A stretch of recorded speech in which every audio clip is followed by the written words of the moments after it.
Okay, so this time we are going to go as low as we possibly can on price. I purchased 2 of the cheapest brass cymbals available online. Both cymbals arrived in thin boxes with little to no packing material. The 16-inch crash was completely inverted and had to be popped back into shape, causing this dent. That being said, I was fully ready to dig out my deep desire to play crazy and shocking melody. Nothing could prepare me for the melodious tinkle that I was about to experience.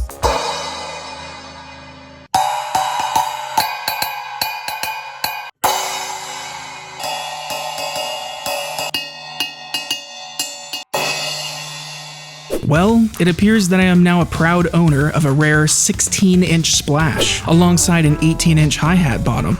But hey, let's see what we can do. Halfway through working on the 18-inch cymbal, I actually found a ball-peen hammer amongst the tools in our shed.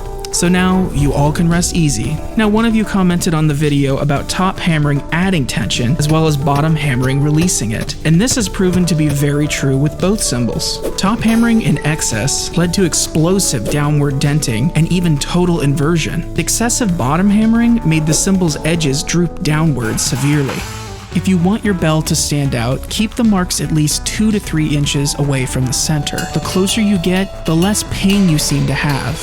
I kept going, making sure to thoroughly hammer each side until properly reshaped. And eventually, the pitch started to drop and the tone majorly shifted.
Okay, so these results are definitely interesting.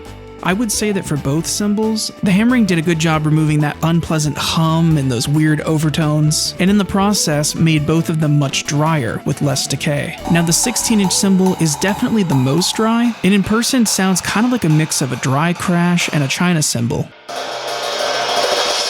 Whereas with the 18, I was surprised with how much darker or lower in pitch it became.